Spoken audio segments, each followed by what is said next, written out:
السلام عليكم الإخوان، كنتمنى تكونوا بخير. مرحبا بكم في قناتكم العلم نور. ان شاء الله في هذا الفيديو غادي نجاوبوا على لا كيستيون ديال ليكزامان ديال لا سيسيون نورمال. المهم الناس اللي مازال ما تابوناش يتابونا، وان شاء الله راه غادي نبقى معكم ونشرح لكم جميع لي موديول ان شاء الله، سواء ديال العام هذا العام هذا اللي داز، سواء ديال العام الجاي ان شاء الله. دونك اللي مازال ما تابونا يتابونا، ولا عجبك الفيديو ديال جيم ما فهمتي شي حاجه خلي كومونتير وان شاء الله غادي نجاوبك في اقرب وقت. المهم ان شاء الله بالنسبه للورقه ديال الامتحان ما كانتش عندي، دونك خديت لي كيسيون من التصاور اللي صيفطتو ليا في في التليفون، في في الواتساب. دونك خديت لي كيسيون وكتبتهم في الدفتر وجاوبت عليهم، حيت ما عنديش الورقه ديال الامتحان اللي فاش غادي نجاوب. اسمحوا لي على الكتابه الا ما فهمتوهاش ولا كانت مبعثره شويه وكاين شويه ديال بلونكو، حيت كنت كنكتب وكنعاود الجمل باش نعطيكم احسن جمله واحسن اجابه ممكنه. ان شاء الله انا نقرا عليكم هادشي كامل باش حتى اللي ما فهم شي حاجه غادي يفهمها ان شاء الله. ونبداو على بركه الله. دونك السؤال الاول كان كيقول كون كار بوسبور. شنو هي كار بوسبور؟ قالك préciser la cytologie, l'origine et le but. دابا الكاربوسبور بعدا شنو هي؟ الكاربوسبور هي واحد سبور، هي بعدا اون سبور. هاد السبور فين كتكون في واحد لورغان. واحد لورغان هو اللي كيعطينا هاد السبور، هادي هو اللي كيعطينا هاد السبور. شنو طبيعة هاد الاورغان وشنو سميتو؟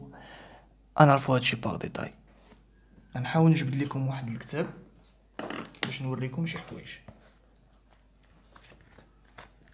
بالنسبه لهاد لابارتي هادي هنا شنو عندنا؟ لو تيتر لو سيكل دو ريبرودكسيون دي بوليسيفونيا.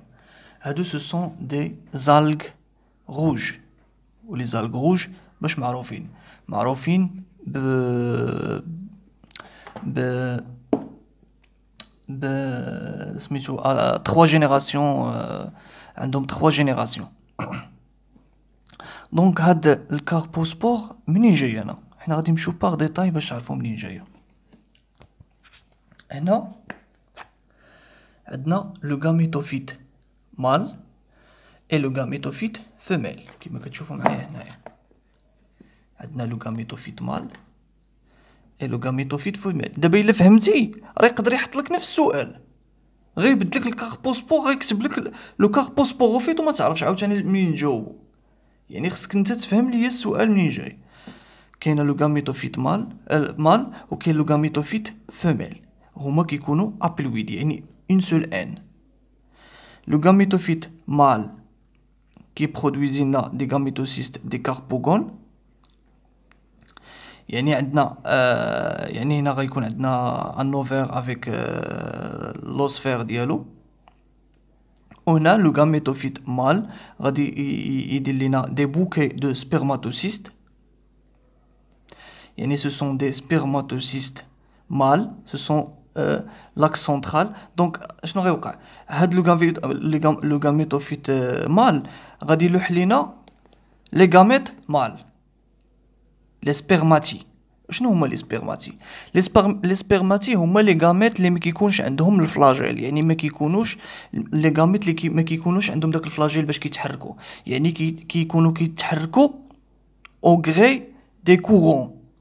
يعني ملي كيتلاحوا في الماء غير الماء اللي كيبقى يجر فيهم، يديو بهم يديهم ويجيبهم ويديهم ويجيبهم، يعني ما كيمشيوش بلا فلاجيل، يعني ما كيتحركوش لنا بلو شيميو تاكتيزم. يعني ماشي كيميائيا غادي هاد المال هذا غيتحرك عند لا فيميل بحال اللي عند بزاف ديال لي زيسبيس. هذا لا، هذا سبرماتي يعني ما عندوش فلاجيل، يعني غادي يبقى، يعني هذيك لا فيكونداسيون غتكون على الله وصافي. يعني اوغري دي كورون، يعني على حساب الكورون ماران واش غادي يحط لينا هذيك لا سبيرماتي في ديك البلاصه ديالها ولا ما غيحطهاش. يعني داك الشيء على الله وصافي. يعني داك يعني البورسونتاج باش انها تكون فيكونداسيون قليل بزاف. هنا لو غاميتوسيست اولا لو كاربوغون هنايا ديال لا فيميل، شنو كتوقع لنا واحد الفيكونداسيون ديال لا تريكوغامي. يعني هذا كيلصق مع هاد لابوال هادي ديال لوفير، حيت هذا سي ان نوفير يعني سي لوسفير، يعني فيه واحد البوال هذا كيلصق لنا على هادي، فيه واحد بحال شي زغبه كيلصق عليها، وقلنا غير على الله كيجروا الماء حتى كيلصق عليها. واخا ملي كيتلصق كتوقع فيكونداسيون، كيعطينا هاد لورغان هذا ديبلويد يعني دوزان، يعني سي ان زيغوت يعني بيضه. هاد الزيغوت هذا هاد الزيغوت هذا كيبدا يكبر، كيبدا يتوقع عليه الكرواسمون الى ريبرودكسيون اسيكسويل، يعني كيبقى اسيكسويل يعني كيبقى توقع عليه لا مولتيبليكاسيون. ملي كتوقع عليه لا مولتيبليكاسيون اشنو كيعطينا؟ ان سيتوكارب. C'est un cytocarpe, c'est un sporophyte inclus ou la carposporophyte. C'est un carpo كيتسمى c'est un carposporophyte. هو بعدا كيعيش dépend de la gamète femelle. يعني هاد الشيء هذا ملي يدير لنا لا فيكونداسيون هادي غيعيشوا هنا في لا فيميل، غيعيشوا فيها. يعني ملي غيعيشوا فيها غادي نسميوه لو كاربوسبوروفيت. وهذاك لو كاربوسبوروفيت اللي هو هذا اشنو فيه هنايا نعم سيدي سي ان سبوروسيست او لا كاربوسبوروسيست. هذاك لو كاربوسبوروسيست غادي يلوح لينا دي سبور، هادوك لي سبور ميتوتيك كيتسماو لي كاربوسبور. وهذا هو السؤال ديالنا، شنو هما لي كاربوسبور؟ هاد لي كاربوسبور منين غادي يتلاحوا لينا في الارض غادي يعطيونا هنايا ان تيتراسبوروفيت، يعني سي ان سبوروفيت اللي كيصنع لينا 4 ديال لي سبور في دقه وحده وكيلوحهم وكيعطيونا لي فيميل اي لي مال. كنتمنى تكونوا فهمتوا هاد لابارتي هادي. يعني لو كاربوسبور سي اون سبور ميتوتيك، يعني جايه بلا ميتوز. يعني هنا شنو غادي نكتبوا في الاجابه على السؤال؟ نكتبوا لو كاربوسبور est une spore métotique issue d'un carposporophyte. وعقلوا معايا مزيان ودخلوا الانترنت وقلبوا على لا ريبرودكسيون ديال لي زالغ روج d'un carposporophyte généralement diploïde qui vit au dépend du gamétophyte femelle. حيت حنا قلنا كتعيش في الغاميتوفيت، ملي كتوقع الفيكونداسيون كتعيش في الغاميتوفيت فيميل. لي كاربوسبور انجوندر اون اوتر جينيراسيون ليبر ديبلويد. هذاك الكاربوسبور غيلوح لنا واحد لا جينيراسيون واحده اخرى اللي هي ديبلويد اللي شفناها اللي وريتها لكم، اللي غتعطينا لي تيتراسبور كي برودوي دي تيتراسبور. Cette spore métotique a pour but de la pérennité de l'espèce et d'interpréter comme épisode d'amplification qui compense le petit nombre de zygotes formés et favorise la pérennité de l'espèce. يعني هاد لو كاربوسبور هذا كيمثل لينا واحد البلاصه، واحد الحاجه اللي منها نقدروا نبرودويزيو بزاف ديال لي زالغ روج. يعني لو كان ما كانش هذا لو كاربوسبور ما غيعطيناش هاد لو سبوروفيت هذا اللي غنشوفوه هنايا اللي كيعطينا 4 سبور في دقه واحده. كل ما كانش هو يعني لي زالغ روج يقدروا ينقرضوا. علاش؟ حيت اصلا هنايا قلنا في الاول على الله كتوقع الفيكونداسيون ملي كيكون جار الماء ديك الغاميت كتوقع على الله ديك الفيكونداسيون صافي. يعني كيكون غادي او غري دي كورون ماران، يعني ماشي غادي بالفلاجيل غادي يدير لها نيشان شيميوتاكتيزم كتفرز هي شي حاجه هو كيشم ديك الحاجه وكيمشي لها نيشان. لا، هذه كتمشي او غري دي كورون ماران. كنتمنى تكونوا فهمتوا السؤال، فهمتوا الشرح ديالي والسؤال ها الاجابه ديالو. وندوزو للسؤال رقم 2 باش ما نطولوش عاوتاني في هذا الفيديو هذا. انا بغيتكم تفهموا راه يقدر يقول لك كيس كان تيتراسبوروفيت، واش غادي تجاوبوا؟ ان تيتراسبوروفيت ايزو دون كاربوسبوروفيت، يعني غادي تقول لي سي ان سبوروفيت ديبلويد ايزو d'un carposporophyte. Quel est le groupe d'algues qui s'en caractérise؟ شنو هو لو جروب ديال لي زالغ اللي كيتميز بهاد لو كاربوسبور؟ شنو قلنا؟ Ce sont les algues rouges.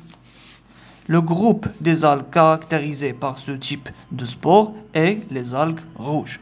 Ça fait. Quel est le type de biocycle?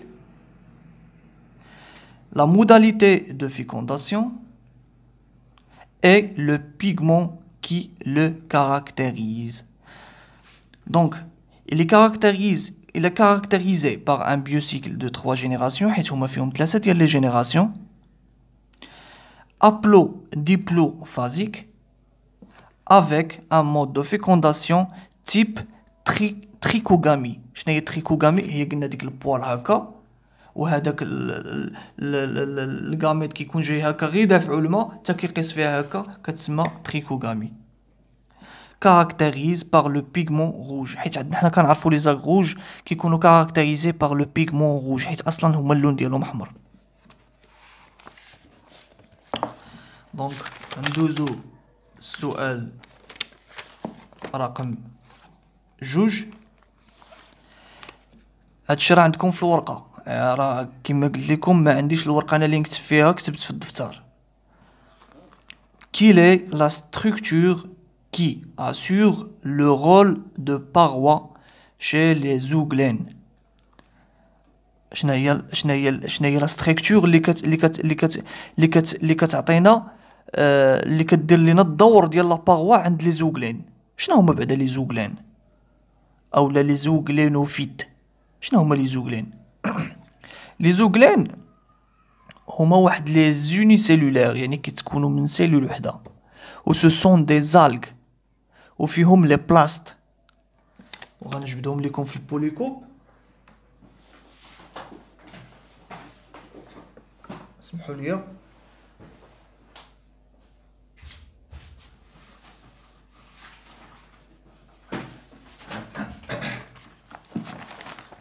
هنا les zooglyphites ou la oglyphites. Ces algues unicellulaires flagellées et de couleur verte vivant dans les eaux stagnantes، يعني في المياه اللي كتكون راكدة يعني ما كتحركش. Leur paroi est constituée de plaques protéiques situées sous leur membrane plasmique. يعني كيتفورما يعني لا باغوا ديالهم، يعني لا باغوا ديالهم مصنوعه من لي بلاك دو بروتين، يعني بلاكات ديال البروتين تحت من لا ممبران بلاسميك. وشنو هو لا ممبران بلاسميك؟ هي لو بلاسماليم، كتسمعوا لو بلاسماليم هو لو ممبران بلاسميك بلغه اخرى. Certains de ces algues n'ont plus de chlorophylle et peuvent alors être confondus avec des animaux. كاين واحد بحال هاد لي زالغ هادو من هاد النوع ديال لي زوغلين ما عندوش لا كلوروفيل، والعلماء كيقدروا يغلطوا ويحسبوه ان انيمال. هو لا، راه هو سي ان فيجيتال، يعني سي ان يعني سي اون الغ. يعني شنو نقولوا هنايا؟ كي لا ستركتور كي sur le rôle de paroi chez les zooglènes, préciser le nom, la forme ديالها كيفاش دايره، la nature et la position par rapport au plasmalème. يعني هاد البلاسماليم بغا يدوخكم بها الاستاذ وصافي. يعني الاستاذ خصو يختبركم واش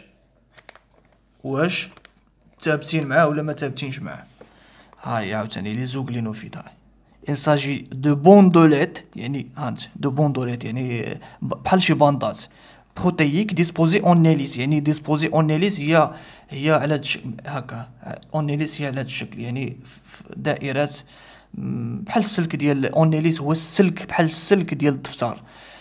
اي اون دوسو دو بلاسمالين. دونك شنكتبو هنايا في الاجابه. لا باروا دي زوغلين est constituée de plaques de protéines او لا نكتبو de plaques est constituée de plaques نضربو على de plaques protéiques ou bandelettes protéiques disposées en hélice en dessous de la membrane plasmique. صافي. لا ممبران بلاسميك بين قوسين بلاسماليم، يعني جات اون دوسو دو لا ممبران بلاسميك، وها هو الجواب. ندوزو ان شاء الله السؤال رقم 3 واللي الأغلبية ديال التلاميذ كيغلطوا فيه. شي لي طالوفيت سيغتان سبور سيكسويي.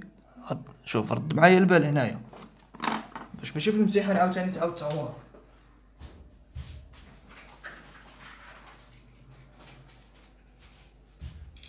هانت رد البال مع السكسوية بعدا هي الاولى ماشي اسكسوية سيكسوية يقول بكم. ايموبيل رد البال مع ديك اي موبيل انا نقول لكم علاش. بريزونت اوبليغاتوار pour accomplir du biocycle son caractéristique du groupe localisation. المهم راه ما كملتش انا السؤال حيت السؤال طويل بزاف والكتابه ما يمكنش نكتب السؤال كامل. المهم شكون هما هاد لي طالوفيت اللي عندهم دي سبور سيكسويي و ايموبيل و اوبليغاتوار سميتو بور لاكومبليسمون دو بيوسيكل. حنا هنا في ليطال ما قريناش في الحقيقه ما قريناش هاد الشيء هذا مثلا لو نون دو لا سبور لا ستركتور دو جونيز لوكاليزاسيون لو جروب دو كلاس. ما قريناش هاد المسائل حنايا في لي زالغ.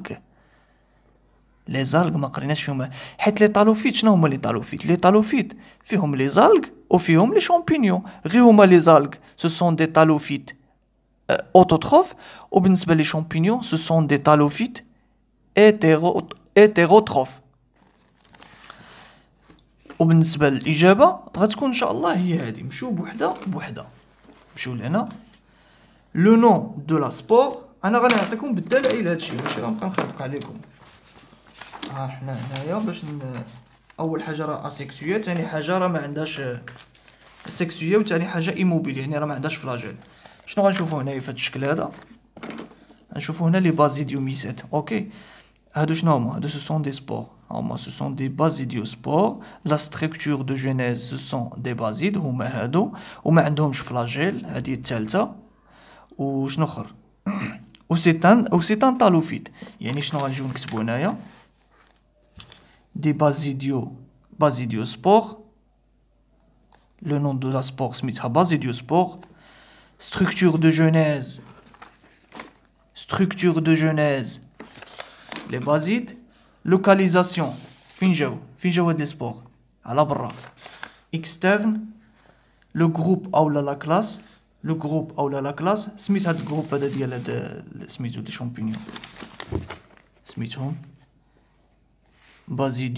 لي بازيديو ميسيت. تكتب لي هنايا بازيديو ميسيت ولاصقو هادشي انا راه ما عنديش فين نكتب بازيديو ميسيت. ندوزو دابا للثانيه. وحاجه اخرى باش تقدر تعرف راسك شنو كدير. هاد الطابلو هذا خصك تحفظو. هاد الطابلو هذا خصك تحفظو. هذا ما عندك ما دير فيه. هذا تفهمو وتحفظو ضروري. شكون هنايا اللي عندهم ريبرودكسيون سيكسويل؟ عند لي ميكسوميسيت عند لي شيتريديوميسيت اي لي زوميسيت عند لي زيغوميسيت عند لي زاسكوميسيت وعند لي بازيديوميسيت وليني ابسون عند لي دوتيروميسيت. اوكي يعني هادو كاملين عندهم لا ريبرودكسيون سيكسويل. لو كان قالك دابا عطيني دي سبور اسيكسويي ايموبيل شنو غتعطيه؟ واش غتعطيه ديال لي ميكسوميسيت شيتريديوميسيت اوميسيت؟ لا ما يمكنش تعطيه. هما راه قالك دي زو سبور يعني عندهم فلاجيل. تسمع زو سبور راه عندها فلاجيل راه كتحرك. اوكي الا قالك اسيكسويي و ايموبيل غتعطيه لي زوندوسبور هادو وغتعطيه لي زيكزوسبور. اوكي اولا لي كونيديي اولا لي بلاستوكونيديي اولا لي ويديي. هادو كلهم دي سبور. هادو كلهم دي ستركتور اسيكسويي. ولكن هنايا كاينين لي زيكزوسبور اندوسبور باش تعرفوهم كيفاش دايرين باش ما يتخربقوش لكم. نشوف واش هما هايا هادو سو سون لي زوندوسبور وهادو سو سون هادو لي كونيديي. هادو سو سون لي كونيديي و سو سون دي زيكزوسبور. سو سون دي زيكزوسبور. نمشيو نكملو لي زاسكوميسيت. انا كنبغي نوريكم باش تفهموا شنو هذا. هادو سو سون لي زاسك هما هادو ياك. شحال من وحده هنا؟ 1 2 3 4. شحال هنا؟ 8. حنا غادي نشوفو كيفاش جاو هاد 8 هادو. يعني من هنا لا بلاسموغامي، كاريوغامي، ميوز، ميتوز. شنو انا باش بادي؟ ميوز، ميتوز. بلاتي باش نمشي معاكم.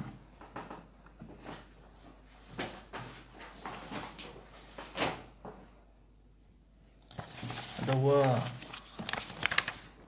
واحد الشكل اللي كان عطاه لينا الاستاذ بحالو تقريبا في القسم اللي كنا قريناه معاه. هو هذا ديال لي زابوتيسي. اوكي، شوف هنا 8. دونك دابا هادي راه هي لاسك، هادي هي لاسك، هي هادي غير هنا دايرين بها لي باغافيس. هو دابا عطا سهلها لينا هنايا. المهم ماشي مشكل، نمشيو. كاين لو نون دو لا سبور سميتها سو سون دي اسكو سبور. اوكي، سو سون دي اسكو سبور. وانا نوريها لكم هنايا. هاهي اسكو سبور، سي اون سبور. هاهي هما الدخلانيين. لا ستركتور دو جونيز شنو سميتها؟ لي زاسك. شكون اللي كيصنع لينا هاد لي سبور؟ لاسك. هذا الدوار ديال فاش مغلفين. ها لاسك هو هذا فاش مغلفين. لا لوكاليزاسيون فين جاو؟ واش جاو لداخل ولا على برا؟ جاو لداخل يعني انترن. سميت هذا الجروب هذا ولا لا كلاس سميتهم لي زاسكو ميسات، حيت سميتهم لي زاسكو ميسات كما كتشوفوا حتى هنايا. سو سون دي زاسكو ميسات. ندوزو لو نون دو سبور بوغ لا تخوازيام، حيت هما عطاكم لا 4 حتى ل 4. غندوزو لا تخوازيام، نعطيكم حتى هي بالدلائل وكلشي ديالها. سمحوا لي.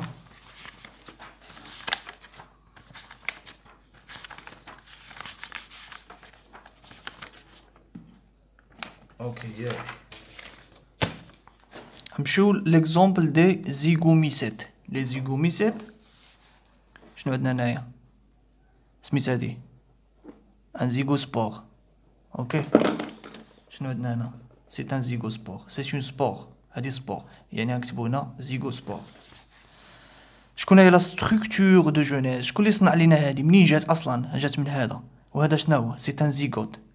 اوكي، سي ان زيغو سبورانج. هاي ستركتور دو جونيز زيغو سبورانج. فين جات لينا؟ واش ولات اكسترن او لا انترن؟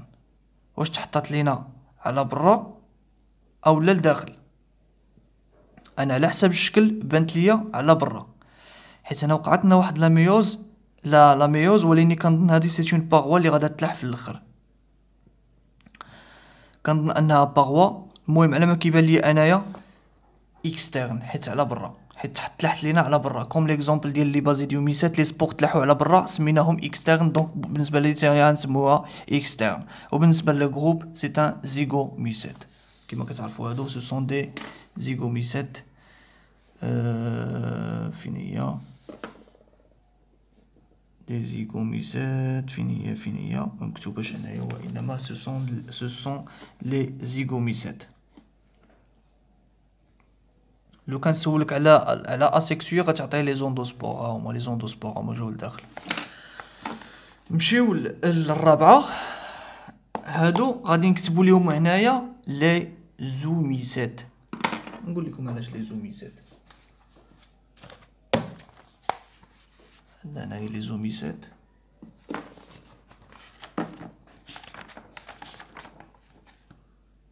شنو هادي لي زوميسات؟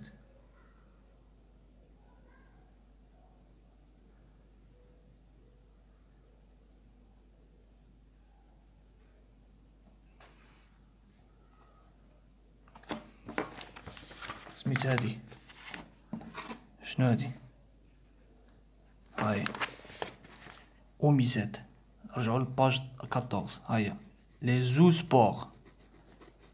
اوكي، هادي سي اون زو سبور. شنو هاد لي زو سبور؟ جاتنا من لا ريبرودكسيون ديال هاد لونتيريديا مع هاد سميتها لا ستركتور دو جونيز. هنا ما لقيتش اون ستركتور دو جونيز لقيت انني خصني نقول بانهم هذا هو الاجابه الوحيده اللي طاحت لي في البال.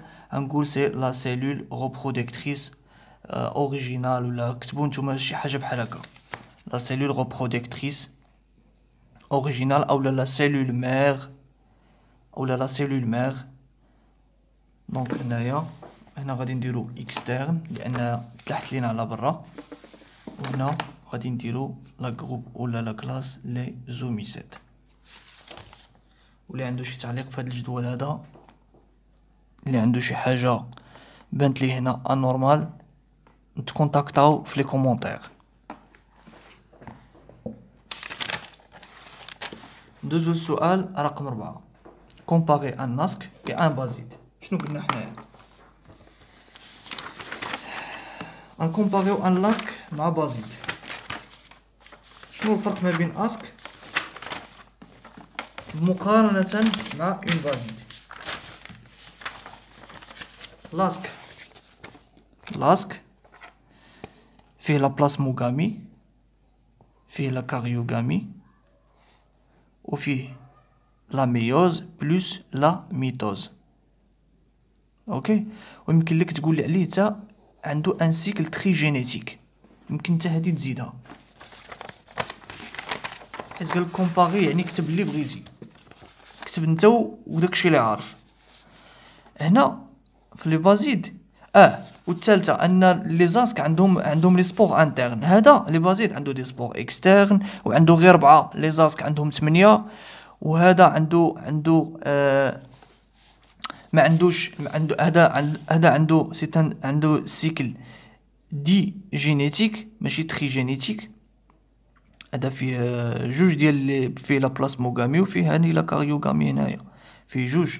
هذا عنده ان سيكل دي جينيتيك، كما كتشوفوا هنايا. ها هي سي ان سيكل دي جينيتيك بور لي بازيديوميسيد. هادي سي اون كتكومباريو. هنا عندنا اون ميوز وما عندناش من وراها ميتوز، يعني عندنا 4 ديال لي سبور. دونك هنا ملي غنبغيو نكومباريو لورسك شنو كنت كاتب هنايا؟ لورسك est une structure. Donc LASK est une structure. Donc c'est une structure. كتبت هنا بين قوسين سبوروسيست، حيت لاسك سي اون سبوروسيست، حيت هي اللي كتعطينا لي سبور كي غوفيرم 8 اسكوسبور انترن. اوكي، par une cariogamie suivie par une cariogamie. اسمحوا لي حيت هادشي راه صوبتو وبقيت كنخطا وكنضرب. par une cariogamie qui sont engendrées par. دونك لقيت راسي داك الكتاب اللي كتبت تما كنت غلط في شي حوايج. دونك حنا شنو قلنا؟ دونك السؤال اسمحوا لي comparer un asque avec un baside. Donc l'asque est une sporocyste qui produit 8 ascospores internes caractérisés par une méiose suivie d'une mitose qui engendre 8 ascospores ayant un cycle trigénétique. Ok. Par contre, les basides sont des sporocystes qui engendrent après méiose 4 basides externes caractérisés par un cycle digénétique. هذه هي la comparaison entre baside et asque. Deuxième سؤال آخر. Quels sont les différents types de méristèmes chez les végétaux? شحال عندنا الميريستيم؟ كاينين جوج ديال الميريستيم، كاين لو ميريستيم بريمير وكاين لو ميريستيم سكوندير. دونك شنو نكتبوا في الاجابه ديال هذا السؤال؟ chez les végétaux les méristèmes sont de deux types, les méristèmes primaires et les méristèmes secondaires. Les méristèmes primaires hérités de l'embryon حيت هما كيكونوا مولودين من l'embryon نيت qui est divisé en deux. يعني les méristèmes primaires راه فيهم جوج، ماشي فيهم جوج وإنما فيهم بزاف qui sont divisés en deux, le méristème primaire collinaire et le méristème primaire racinaire. يعني collinaire هو ديال لا تيج، يعني au collinaire راه فيه في ابيكال وفي اكسيلار. يعني لاكسيلار هو اللي كيعطينا لي غامو، ابيكال هو اللي كيعطينا لي لونغاسيون دو تيج. هنا لو ميريستيم سكوندير ريسبونسابل دو ليبيسيسمون دو لورغان. عندنا الميريستيم سكوندير كلك تكتب لي هنا لو كومبيوم اي لو فيلوجين. ممكن ندوزو السؤال الاخر. Quelles sont leurs localisations et fonctions? فين جاو هاد لي ميريستيم وشنا هي لا فونكسيون ديالهم؟ Pour les méristèmes primaires, sa localisation à l'apex de tige et au bout de la racine. حيت كاين واحد في l'apex ديال لو تيج هو اللي مسؤول على لي لونغاسيون دو لا تيج، وكاين واحد في لا راسين هو اللي مسؤول على الطول ديال الراسين. يعني واحد الفوق كيطول التيج وواحد في لي راسين كيطول لا راسين. Responsable de l'élongation de la plante. Donc responsable de l'élongation de la plante, on a le méristème apical et caulinaire par les rameaux. Ouais, ماشي مشكل. Les méristèmes secondaires, leur localisation est à l'intérieur de l'organe. يعني le méristème secondaire فين كاينه لا لوكاليزاسيون ديالهم؟ كاينه في الداخل ديال لي زورغان. كاين عندنا لو كومبيوم اي فيلوجين. هادو سو سون دي ميريستيم سكوندير ريسبونسابل دو ليبيسيسمون دو لورغان. يعني هما اللي كيمسؤولين على ان لورغان كيعرض. يعني لو ميريستيم بريمير هو اللي كيطول لينا لورغان، سواء الفرع ديال الاشجار، سواء لا تيج برينسيبال، سواء لي راسين، هو اللي مسؤول على الطول ديالهم. ولو ميريستيم سكوندير هو المسؤول على العرض ديالهم. ولو ميريستيم سكوندير ديما كيجي من وراء لو ميريستيم بريمير. Quels sont les principaux types de tissus produits par ce méristème? شنو هما لي تيسو اللي كيبرودويزيو لينا كل واحد من هاد لو ميريستيم؟ Pour le méristème primaire, ok, produit de l'épiderme, qui produit لنا l'épiderme. يعني l'épiderme هي الطبقة الخارجية من سميتو من لا راسين مثلا، لو ريزوديرم او من لا تيج.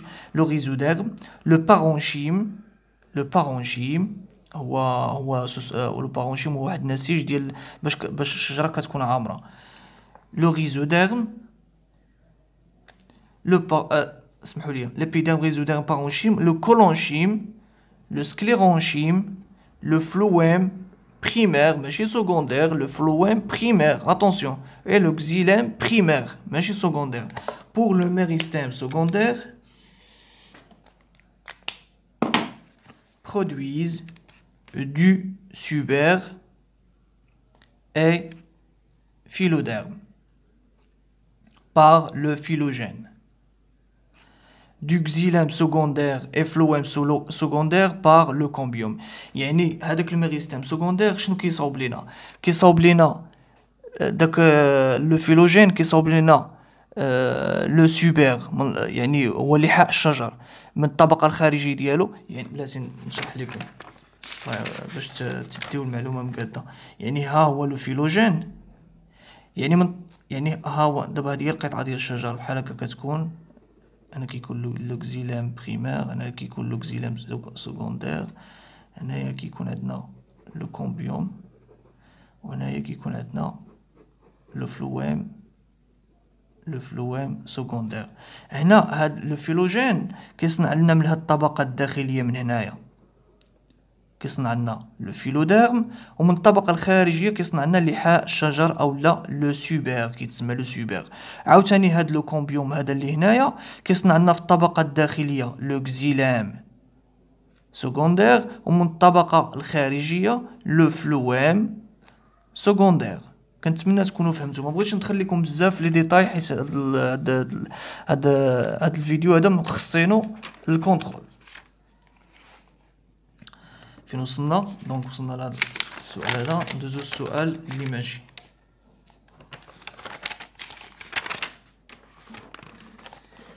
هنا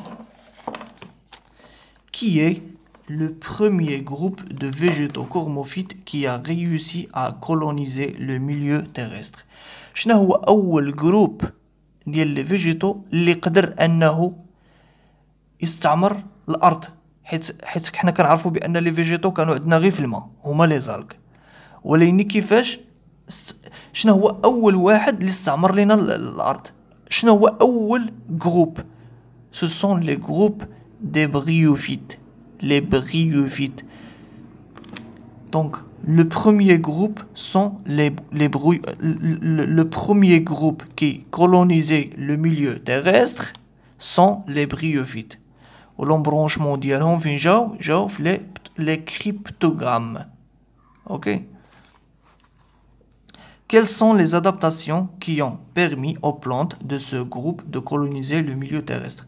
هاد علاش انا درت لكم داك الفيديو ديال لادابتاسيون باش تفهموا شويه شي حوايج اللي خصكم ضروري تفهموهم ديال لي فيجيتو كيفاش كيتادابطاو. شنو هما كيفاش هاد النبته قدرت انها تستعمر الارض؟ حيت هي كانت عايشه في الماء ولا خرجت من الماء راه ما صعيب باش انها تستعمر. وملي كتكون عايشه في الماء ما كتكونش فيها لا كيتيكول، ما كيكونش فيها لي ستومات، ما كتكونش فيها شحال من حاجه. يعني ملي تستعمر الارض خصها دير شي حاجه للجسم ديالها باش انها تقدر البلونت خصها دير شي حاجه لراسها باش انها تقدر تعيش في الارض. يعني شنو قدرت انها دير؟ l'adaptation au milieu aérien يعني تقدرت انها تادابتا مع لو ميليو aérien كيفاش les bryophytes adaptent un système de soutien pour qu'il maintienne au milieu aérien. Cette adaptation résumée dans les cellules turgescentes qui leur donnent son port rigide. نقطة ما بغيتش ندخل لكم بزاف في لي ديتاي حيت راه كاين ما يتقال، ولكني بارك عليكم حيت راه الامتحان راه فيه خصك تكتب وتعرف تكتب داكشي غير ما تطولش. هنا شنو قلنا؟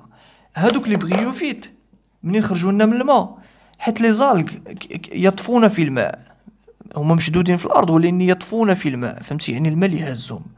ولكن الشجره واش هزها الهواء؟ لا ما هزاش الهواء، راه عندها واحد لو تيسو دو سوتيان اللي هازها. راه كاين لو لينين كيساعدها، لو سكليرونشيم، لو سوبر حتى هو كيساعدها شويه، ولا لو سيلول سوبريفيي. اوكي ماشي لو سوبر بالضبط، وانما لي سيلول سوبريفيي يعني اللي فيهم لو سوبر، يعني حتى هو كيساعدها. لو سوبرين فيهم لو سوبرين بالضبط، سي ان كومبوزي شيميك. هذيك النبته باش بقات واقفه في الهواء يعني راه عندها شي حوايج اللي خلاوها واقفه في الهواء.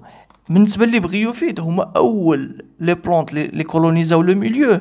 كيفاش تاكل؟ ما عندهمش ان تيسو دو سوتيان، ما عندهمش، مازال ما عندهمش. يعني شنو داروا؟ يعني هذوك لي سيلول ديالهم بحال دابا شديتي شي سيلول هكا ونفختيهم بالماء، بقاو ملي كيتنفخوا كيتشدوا بحال شديتي شي نفاخه وحطيتي حدا نفاخه وحطيتي حدا نفاخه وحطيتيهم هكاك مفشوشين، راه يبقاو يتلواو كيبقاو يديروا هكا. ولكن الا نفختيها مزيان وحطيتي وحده منفوخه مزيان وحطيتي وحده منفوخه مزيان راه يعطيوها واحد الفورمه هكا واقفه، اي ينفخوا دوك يوقفوا دوك النفاخات وحده حدا وحده. وهذه هي لا تيرجيسونس او لا تيرجيسونت دي سيلول، يعني تنفخوا مزيان حتى وقفوا وقدروا انهم يبقاو واقفين في داك الهواء. وكما كتعرفوا لي بغيوفيت راه عندهم واحد لا طاي تري مينيسكول، يعني ما يمكنش يفوتوها، وهداك الشيء اللي عطاهم الله من وراهم. منين بغاو يفوتوا ديك لاطاير هتادابطاو دي بلونط واحد اخرين. دونك هنايا لا دوزيام ادابتاسيون عندنا لادابتاسيون او ميليو سيك. leurs parois pauvres en cuticule. شنو هي لا كيتيكول؟ لا كيتيكول كنا شرحناها وقيلا في لادابتاسيون. لا كيتيكول هي واحد الطبقه اللي كتحمي لينا النباتات من ليفابوترانسبيراسيون، يعني من التعرق، يعني باش ما يفقدوش الماء، وكيحميونا حتى من الاشعه الشمسيه. لوغ باروا بوفر اون كوتيكول يعني ما عندهمش لا كيتيكول ديزيدرات تري فيت، يعني كتقدر تنشف بالزربه.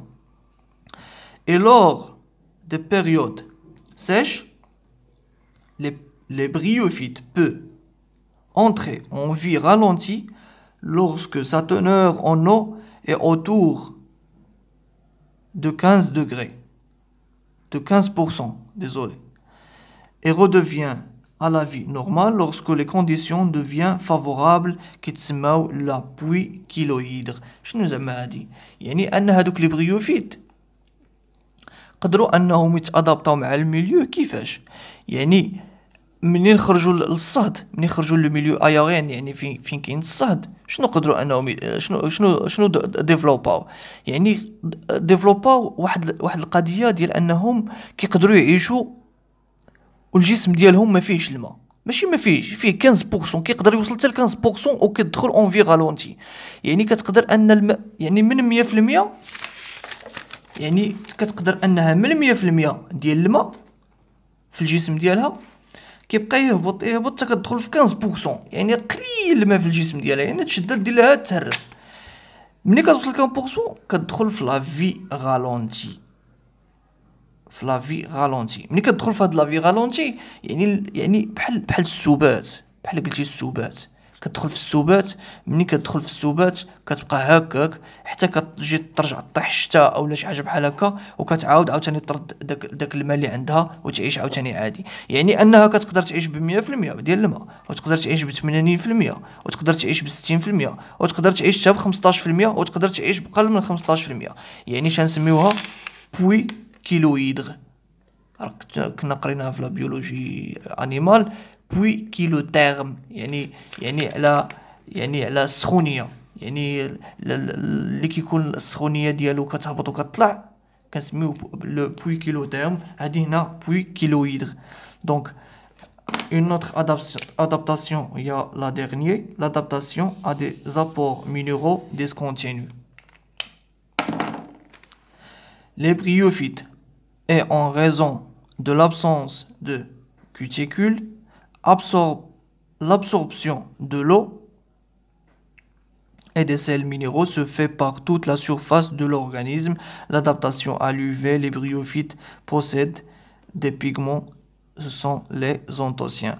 Donc, l'adaptation à l'UV,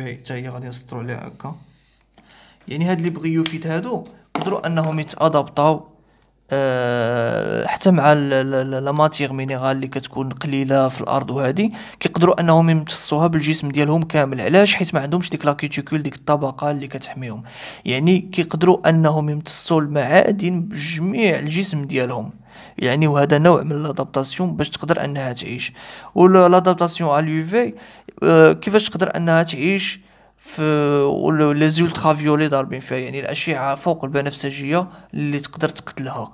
يعني ديفلوبات واحد البروتيين اللي غنسميو لي كومبلكس بروتييك او لو بيغمون لي زونتوسيان. هادو سي ان كومبلكس بروتييك، هذا كيمنع لي زولترا فيولي باش انهم يضروا بالجسم ديالها.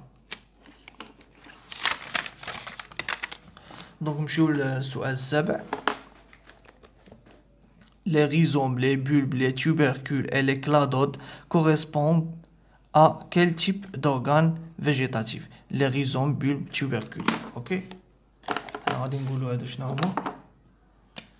Donc, pour les rhizomes, les bulbes et les tubercules, correspondent à des tiges souterraines. Ce sont des tiges.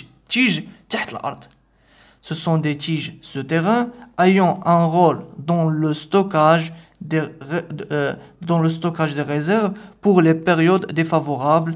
Mais pour les cladodes, d'abord les bulbes et les rhizomes et les tubercules هما دي تيج سوتيران كيكونوا تحت الارض. هما دي تيج تحت الارض، والدور ديالهم هو انهم كيخزنوا لي ريزيرف.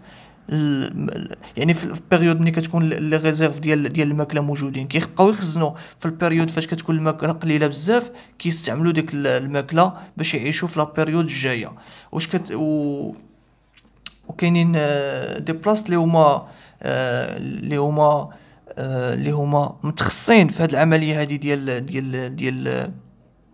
ديال لو ستوكاج، بحال لي زاميلوبلاست. لي زاميلوبلاست هما متخصصين باش انهم كيقدروا انهم يخزنوا لنا لا ماتيير في الوقيته اللي هي ديفافورابل، باش يستخدموها في الوقيته اللي هي باش يستخدموها في الوقيته اللي هي ديفافورابل. كنقلب لكم هنايا عليها في الكور، ما عرفتش واش كاينه ولا ما كايناش. المهم المهم ماشي مشكل. غادي نمشيو قلنا لي توبركول. دابا مي بور لي كلادود، لي كلادود هما هادو correspond à des rameaux latéraux transformés pour devenir assimilateurs. يعني لي كلادود شنو هما؟ لي كلادود هما دي رامو، يعني فروع الشجر كيترانسفورماو، يعني كيوقع عليها واحد لا ترانسفورما، يعني كيتبدل الشكل ديالهم وكيتبدل حتى شيميكمون كيتبدلوا باش كيقدروا يوليو دي اسيميلاتور. يعني شنو غيوليو يديروا لا فوتوسانتيز. حنا كنعرفوا دوك الجذور، دوك الجذوع ديال الشجر شنو كيديروا؟ كيكونوا كيهزوا لي بتيت غامو، وهادوك لي بتيت غامو كيهزوا لي فوي. هادوك لي بتيت غامو كيوليو لينا كيوليو لنا دي كلادود. ولي كلادود شنو هما سو سون دي des assimilateurs يعني كيديروا لنا لا فوتوسانتيز. Il correspond à quel type de métamorphose؟ يعني quel type de métamorphose؟ إنا type de métamorphose اللي يمكن لينا نسميوه هاد les deux transformations. يعني pour les bulbes les tubercules correspond aux métamorphoses. Tubercule correspond aux métamorphoses d'acquisition, correspond aux métamorphoses d'acquisition de fonctions nouvelles qui est irréversible. يعني خداو لنا واحد الميتامورفوز، يعني قدروا انهم ياخذوا واحد يعني قدروا انهم يتبدلوا لواحد الحاجه، خداوها باش انهم يقدروا يتادابطوا مع الميليو اللي ما فيهش الماكله. يعني كيقدروا انهم يخزنوا لنا الماكله في هذا العام هذا باش يستخدموها في العام الماجي. لو كلادود ان ميتامورفوز، ولو كلادود عنده واحد لو ميتامورفوز دو تيب، ان ميتامورفوز دو تيب ترانسفير دو فونكسيون اكزيستونت. يعني كتكون عنده فونكسيون اللي هي كيهز بها لو غامو، كيكون عنده فونكسيون ديال لاتيج وهادي، وكيولي عنده اون اوتر فونكسيون كي هي ايريفيرسيبل حتى هي كتكون ايريفيرسيبل. يعني سي اون فورم ادابتاتيف. يعني هذيك لا فونكسيون ديالو كتوقع ترانسفير دو فونكسيون اكزيستون. يعني واحد لا فونكسيون كتكون عنده في لي فوي، مثلا لا فونكسيون ديال لا فوتوسانتيز، وكتبدل في لي غامو باش كيوليو دي كلادود. Est-ce qu'il s'agit d'organes analogues ou homologues؟ خصنا نعرفوا بعدا شنو هو انالوج و homologue عاد باش نجاوبوا على هذا السؤال. شنو هو انالوج وشنو هو homologue؟ Notion d'homologie des organes. Des organes sont dits homologues quand ils sont la même valeur ontogénétique ou organographique, quelle que soit leur fonction ou leur structure. يعني خصهم يكونوا ontogénétiquement et organographiquement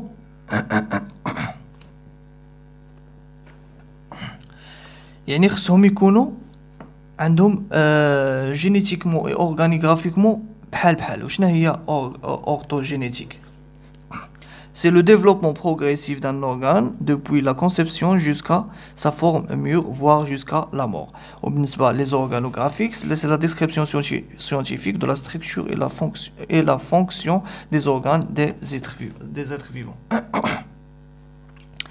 يعني كما بغات تكون هاد الخدمة ديالو، الخدمة اللي كيدير لينا هذاك لورغان كما بغات تكون، يعني غير يكون عنده نفس جينيتيكمون، عنده نفس جينيا، عنده نفس لا كومبوزيسيون اي اورغانيغرافيكمون، يعني عاوتاني فيزيولوجيا تكون عنده نفس الحاجه، يعني غنقولوا عليه بانه اومولوج، يعني بحال.